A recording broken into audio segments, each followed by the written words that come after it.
I mean, this guy sent me a message. He's talking about like editing. I'm like, yeah. I was like, can you show me your work? You feel me? He was like, yeah.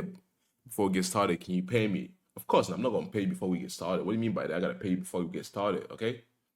And then, chat. He was like, I was like, nah, bro. We don't pay. We pay on delivery. You know. He was like, but I gotta see your work though. You know what I'm saying? I was like, listen, I still gotta see your work. Let me see what what you can do. I was like, you make thumbnails and this kind of stuff. He was like, yeah. He was like, what do you mean by on delivery? I'm like, when the job is done, I mean. He's like, I can't do, sorry, only do payments in advance.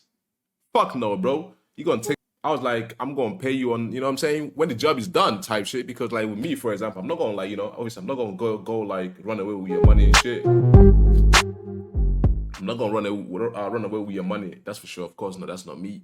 You know what I mean? But it's like one of those where like, at least send me your work.